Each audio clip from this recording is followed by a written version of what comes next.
Mesdames, Messieurs, bonsoir. Eh bien, 1992 ne sera pas l'année dont on aura gardé le meilleur des souvenirs au Canada.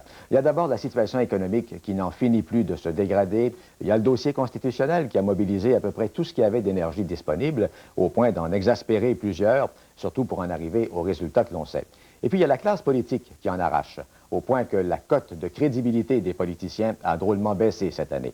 Alors, en cette fin d'année, avec le premier ministre du Canada, M. Brian Mulroney, nous allons faire le bilan de tout ça. À tout de suite.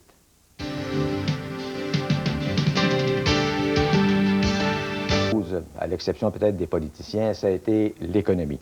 Il y a 3 ans pratiquement qu'on est en récession. On ne voit toujours pas de solution à l'horizon. Est-ce que vous voyez la lumière au bout du tunnel? Parce que nous, on ne la voit pas. Eh bien, les chiffres les plus récents sont les plus encourageants. Jeudi de la semaine dernière, l'OCDE a prédit qu'en 93-94, que le Canada sera le numéro 1 dans le monde dans le domaine de la création d'emplois, dans la croissance économique et le plus bas taux d'inflation. Et jeudi également, on a vu les chiffres d'exportation les plus importants depuis 1987 avec un taux d'exportation aux États-Unis qui a frisé le 17 milliards de dollars pour le mois d'octobre. Alors les éléments sont là, les fondamentaux semblent être en place et tout le monde... écoutez, je suis d'accord avec vous, il s'agissait d'une année particulièrement difficile, mais on a toutes les raisons au monde d'être encouragé pour l'avenir. Il y a quand même quelque chose qui est difficile à admettre, c'est qu'on se réveille en quelque sorte à ce moment-ci, que tout à coup, là, il y a une situation d'urgence, il faut intervenir, et à un moment où, justement, on n'a pas les moyens d'intervenir. Il n'y a pas de situation d'urgence. Avec un taux de chômage comme celui qu'on a, M. Mulroney, il me semble que c'est inquiétant, non? C'est dramatique, même. Oui, mais c'était plus élevé avant qu'on arrive au pouvoir. Je suis d'accord avec vous, c'est sérieux, et il faut le prendre au sérieux. Et je ne veux pas minimiser la portée de tout cela en vous donnant des chiffres. Les chiffres, c'est tout simplement une capacité ou un instrument pour moi de vous expliquer un peu... Oui, mais c'est une bonne indication. Mais c'est une bonne indication. Le taux de chômage est trop élevé. Mais comment le réduire? De deux choses, en dépensant follement l'argent qu'on n'a pas, en l'empruntant, ou en créant des emplois de façon durable. Et comment le faire? Eh bien, en baissant notre taux d'inflation, c'est maintenant le plus bas au monde. En réduisant les taux d'intérêt, qui sont en train, comme vous le savez, qui sont largement à la baisse. En obtenant des investissements de l'étranger, qui sont à la hausse, et on se donnait des avantages au niveau international, dans le commerce international, avec les États-Unis, avec le Mexique, etc. Ça, c'est notre programme économique pour créer des emplois durables. Et nous sommes en train de le réaliser. Mais est-ce qu'on n'a pas été... Je parle au nom pour le gouvernement que vous dirigez, là. Est-ce que vous n'avez pas été un peu trop obsédé, justement, par la lutte à l'inflation? Est-ce qu'il n'aurait pas valu mieux sacrifier quelques points d'inflation pour aider à la relance de l'économie? Oui, vous avez l'alternative de M. Trudeau et M. Chrétien en 81-82. Déficit grimpé à presque 40 milliards de dollars par année, une dette extraordinaire et un taux d'inflation de 12,9 %, des taux d'intérêt à 22,75 et un taux de chômage à 12,8. De toute évidence, si cette politique-là fonctionnait, la politique de déficit et de dépenses somptuaires, il n'y en aura plus de chômeurs au Canada. Mais ça ne marche pas. La réalité exige d'autres moyens, plus pénibles, plus difficiles, et ça passe par la création d'emplois durables par le biais de la productivité accrue, en améliorant notre situation concurrentielle et en trouvant des débouchés au niveau international. Et c'est ça que nous faisons, notre productivité. Je sais que c'est pas glamorous, mais notre productivité est à la hausse et les coûts de notre production au Canada sont à la baisse. Ça favorise énormément nos exportations, donc la création d'emplois au Québec et au Canada. On a toutes les raisons au monde maintenant d'être encouragés pour l'avenir. D'un autre côté, vous avez admis vous-même, bon, on dit que gouverner, c'est prévoir, vous avez admis vous-même que la durée de l'inflation dépassait, et de beaucoup même, la durée que vous aviez prévue. Est-ce que c'est pas un aveu d'impuissance? Non, que tout le monde avait prévu. C'est une déformation professionnelle, pas de vous, mais de l'autre journaliste, que tout le monde avait prévu. Effectivement, la récession actuelle est moins brutale, mais plus longue que celle de 81-82. Et les effets sont humains, sont importants. C'était tout simplement une indication de ma part, que tous les chefs de gouvernement des pays industrialisés, tous les chefs de banque centrale et tous les ministres des Finances de tous les grands pays du monde avaient peut-être mal calculé la durée de cela. Vous avez dit à ce moment-là aussi que si vous pouviez revoir le scénario de l'époque, qu'il y a des choses que vous feriez autrement. Comment? Ben, peut-être, si on pouvait prévoir l'avenir avec certitude, avec énormément de précision. La mise en entrée de certains programmes, etc., on les ferait peut-être à des temps et des moments différents, c'est tout. On espérait beaucoup de ce fameux énoncé de M. Don Mazankowski, votre ministre des Finances, son énoncé du 2 décembre. Finalement, ce qui a été retenu, ce qui est amer, en fait, c'est qu'on a tapé sur des chômeurs qui sont déjà à terre, passez-moi l'expression. Non, mais ça, c'est pas correct. On n'a pas tapé ces chômeurs du tout. On a mis 13 de dollars de plus, 13 de plus dans le fonds de chômage, en majorant de 300 millions de dollars les fonds disponibles pour le recyclage de la main-d'œuvre. Tout ce qu'on a dit au sujet des chômeurs, que si vous avez une job, et pour aucune raison valable, vous lâchez, hein, tout simplement pour le plaisir d'y aller à Miami ou de poser un autre geste personnel, que vous perdez tout simplement vos prestations d'assurance chômage. Ça va. Ouais, ça va, mais il y a des gens qui vont être pénalisés, par exemple. Bon, il y a un cas qui a été soulevé à ce moment-là, le harcèlement sexuel, par exemple. Complètement couvert. C'est faux, ça. C'est complètement couvert par les règlements qui gouvernent les prestations d'assurance chômage. Une personne qui se dit avoir été la victime d'harcèlement sexuel est protégée complètement en ce qui concerne l'assurance chômage. Alors ça, c'est pas vous, quand je dis c'est faux, c'est pas vous qui le dites, vous répétez ce que l'opposition a dit à la Chambre des communes, et c'est l'opposition, c'est elle qui a induit la population en erreur en ce qui concerne cette disposition importante de notre société. Il y a un autre point qui inquiète aussi, c'est que vous vous apprêtez à revoir tous les programmes sociaux. Est-ce que la priorité, ce n'est pas d'abord et avant tout de créer des emplois? À ce moment-là, il y aurait moins de monde, justement, qui dépendrait de ces programmes sociaux. Ce que les Canadiens veulent, c'est des emplois, c'est pas du BS, c'est pas de l'assurance chômage. Oui, vous avez raison. Et comment les faire? Comment les créer? Par des investissements qui sont à la hausse, par l'inflation qui est à la baisse, par la productivité qui monte, par la création d'un climat social et politique qui est potable, et c'est ça que nous essayons de faire. Et toutes les indications sont favorables à la reprise économique durable au Canada par le biais du secteur privé. Je vous donne un petit exemple. Le Bill C-91, dans le domaine pharmaceutique à Montréal, qui va créer des centaines et des centaines de nouveaux emplois à la fine pointe de la technologie mondiale. C'est un autre projet que nous avons. Mais grosso modo, ce sera le secteur privé attiré par de meilleures conditions au Canada. Bien justement, est-ce que ça passe pas, tout ça, par une concertation, gouvernement, entreprise, syndicats? Est-ce que vous pensez, par exemple, que ce ne serait pas utile d'avoir un peu ce que M. Bill Clinton a fait aux États-Unis, des espèces d'états généraux économiques? J'en ai eu des états généraux en 85, exactement comme il le fait aujourd'hui. Exactement. C'est pour ça qu'on a connu tellement de succès de 85 à 90 jusqu'au moment de la récession. Il faudrait peut-être répéter l'expérience, non? Lisez ce qu'il est en train de dire, M. Clinton. Il se propose, semble-t-il, de suivre nos politiques. Pas parce qu'on les a proposées, mais parce qu'on croit que ce sont essentiellement les seules politiques valables. Il parle de quoi, M. Clinton? La compression des dépenses gouvernementales, la réduction du déficit, une lutte féroce contre le déficit, et la compression des coûts au niveau de l'establishment médical. Des compressions dans le budget de la Défense nationale et une limitation placée sur des programmes sociaux.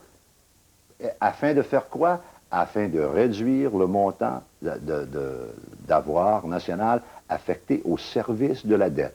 Car il voit le problème que nous avons au Canada et il ne veut pas le répliquer. On ne peut pas passer, évidemment, à côté du dossier constitutionnel. On est au Lac-Meech ce soir. C'est devenu un peu le symbole de vos démarches constitutionnelles, pour ne pas dire vos échecs constitutionnels. 2 mois après le référendum du mois d'octobre, quelle évaluation faites-vous de cette défaite référendaire? Bien, d'abord, je m'inscrirai en faux contre votre description de mes initiatives. L'accord du Lac-Meech est un succès. Ça n'a pas passé. Ça n'a pas passé, mais c'était, en ce qui me concerne, j'ai obtenu l'unanimité puis l'approbation des 10 provinces et le gouvernement canadien et le Parlement canadien en faveur des accords du lac Meech. C'est un premier ministre provincial qui a décidé à la toute dernière minute de ne pas y donner suite. C'est pas ma faute, ça, M. Moisin. Moi, j'ai fait ce que j'avais à faire comme premier ministre du Canada.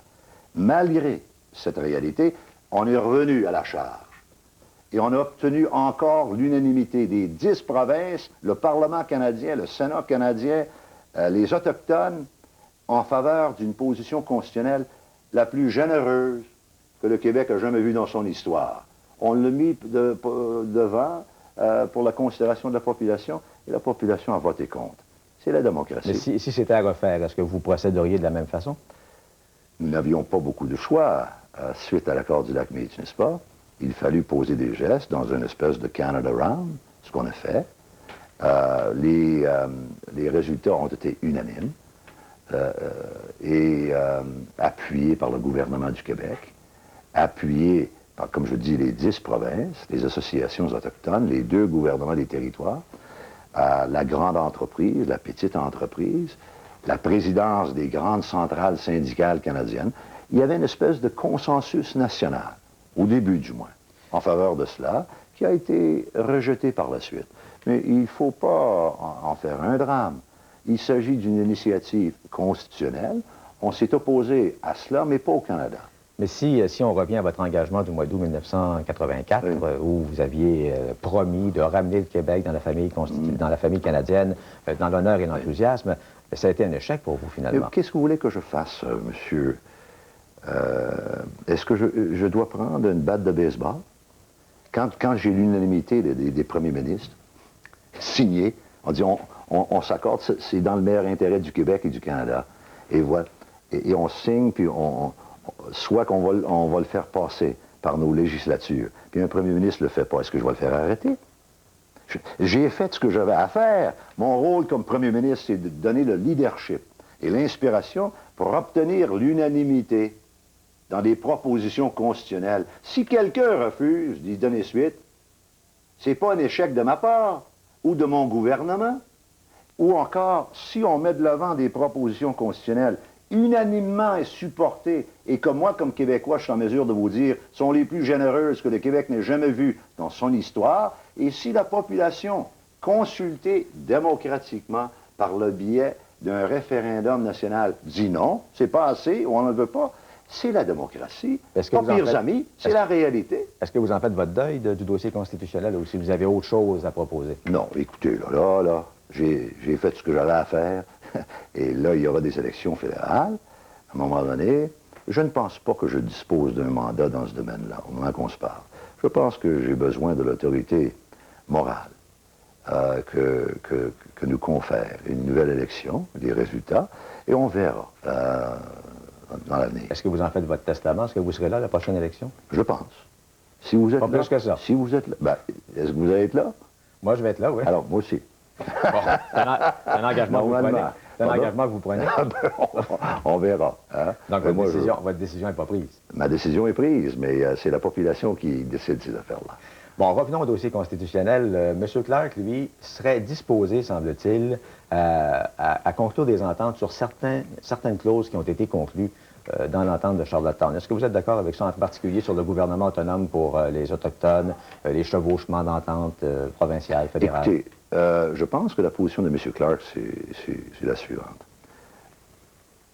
Il y a eu un rejet global des dispositions constitutionnelles, n'est-ce pas? Il y a des dispositions... Donc, c'est à l'eau, grosso modo. Cependant, il y a des dispositions qui existent avant Charlottetown. L'entente avec les Acadiens, par exemple, pour légiférer, pour enchasser dans la Constitution canadienne la protection pour les Acadiens au Nouveau-Brunswick. Cette minorité cette minorité francophone, dont les droits linguistiques ont été brimés depuis 350 ans. Toujours est-il qu'on arrive au Parlement avec une proposition bilatérale, constitutionnelle, il y a 10 jours, pour protéger et enchasser pour la première fois le droit de cette minorité française au Nouveau-Brunswick, et échec. Pourquoi? Parce que le Bloc québécois a eu une petite conspiration avec le Reform Party pour tuer le projet de loi. Quel geste disgracieux. Les Acadiens du Nouveau-Brunswick, cette petite minorité francophone, se voient privés de ce droit constitutionnel à cause d'un geste du Bloc québécois. Pensez-y deux fois. Il y a le premier ministre Bourassa, lui, qui aimerait bien conclure une entente sur la formation de la main-d'œuvre, par exemple, une entente administrative. Est-ce que vous êtes disposé à conclure ce genre d'entente avec lui? Je pense que tout ça a été rejeté par la population. Donc, c'est non. Et donc, je pense que ça prendrait une nouvelle année, une nouvelle approche avant de commencer à regarder tout ça ensemble. On n'exclut rien parce que le fédéralisme, c'est la flexibilité même, puis il faut procéder. Là, la flexibilité est pas mal dans le béton. Mais je pense que la population nous a dit, attention, cessez tout ça pour l'instant et on verra l'avenir. M. Clark parlait d'un autre côté de peut-être la disparition du Sénat.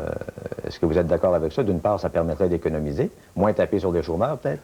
Ouais, comment y arriver? Ça prend le consentement du Parlement canadien puis le consentement des provinces. Pensez-vous qu'on pourrait l'obtenir? Moi, j'en doute fort. Il y a aussi, faut parler aussi de la situation politique actuellement au pays. On le disait tantôt, la classe politique a perdu beaucoup de crédibilité, en particulier votre parti, qui est encore très bas, qui a baissé encore dans les sondages, les tout derniers qu'on a eus, là, Environix. Là. Alors, qu'est-ce que vous pensez faire pour corriger tout ça?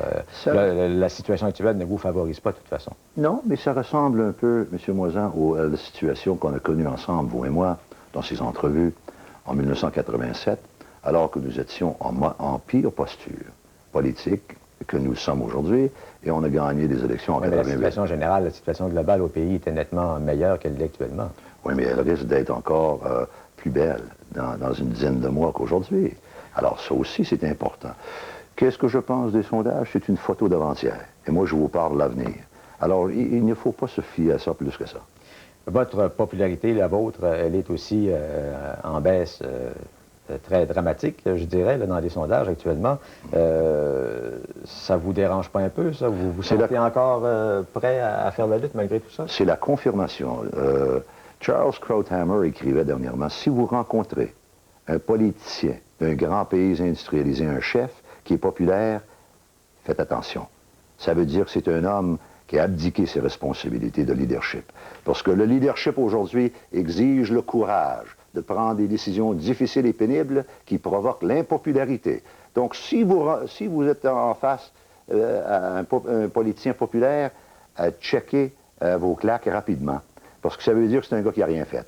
Moi, j'ai pris mes décisions. Dans le domaine constitutionnel, dans le domaine économique, dans le domaine international. Et en conséquence, et nous avons passé à travers une période récessionnaire difficile. Bien sûr, ça provoque de l'impopularité. Mais c'est le coût du leadership. Entre être un leader faible ou un leader impopulaire, hein? Ou un leader impopulaire mais fort, j'accepte toujours le dernier. Mais actuellement, il y a Joe Clark même. On vous préfère, Joe Clark est de loin dans les tout derniers sondages. Ça vous agace pas un peu? Puis même que du grenouillage, là, ça bouge beaucoup autour de certains successeurs éventuels. Il n'y en a pas de grenouillage. Peut-être dans les médias, le Parti conservateur, ça va bien. Le caucus est solide, unanimement. Et je vais vous dire ceci. En 1984, il y avait justement un sondage comme ça, au sujet des libéraux. Puis on a dit, le sondage Gallup a dit au mois de février 1984, si vous débarquez M. Trudeau comme votre chef pour substituer M. Turner, vous, les libéraux, vous allez gagner une grosse majorité contre M. Mulroney. Ils ont débarqué Trudeau, ils ont installé Turner, et M. Turner a mené cette formation à sa pire défaite dans son histoire. Et j'ai gagné la plus grosse majorité. Ne vous fiez pas à des sondages Gallup sur le leadership. Ça tourne en ridicule. Donc, c'est un avertissement à ceux qui seraient déjà dans l'antichambre pour vous succéder. Écoutez, dans les formations politiques, tout le monde a le droit à ses ambitions. Et c'est important que nous ayons en réserve de la République des gens compétents, des hommes et des femmes, aptes et intéressés à succéder. Ça, c'est normal. Je trouve ça intéressant et je trouve ça sain. Mais je peux vous dire que il n'y a aucune difficulté au sein du Parti progressiste conservateur.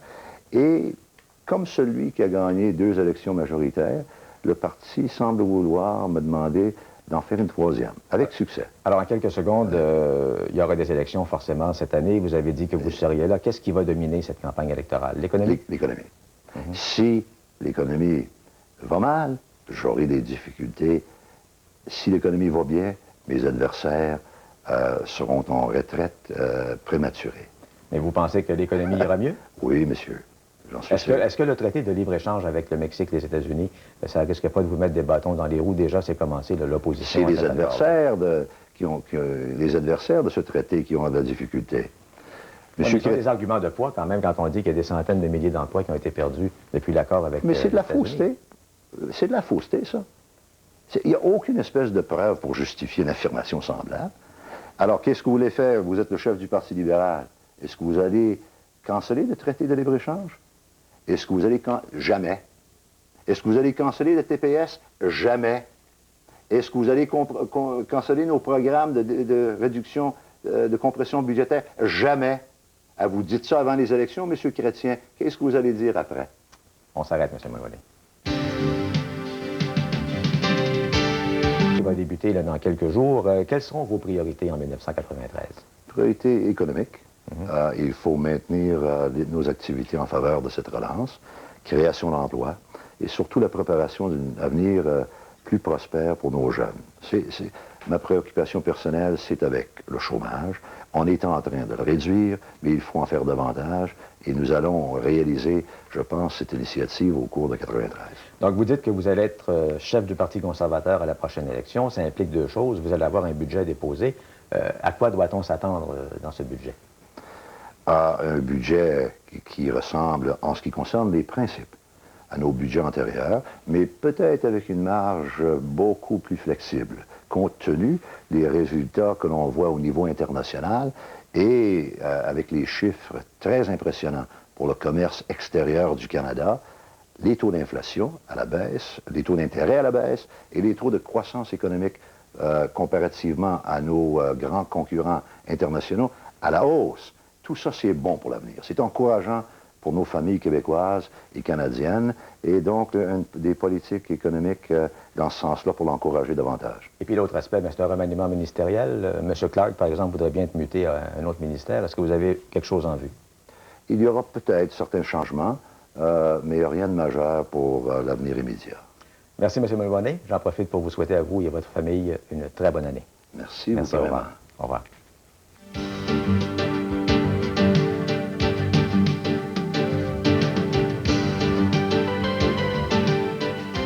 Une tradition spectaculaire, des numéros inoubliables, plein les yeux avec le Cirque de Chine demain, 19h.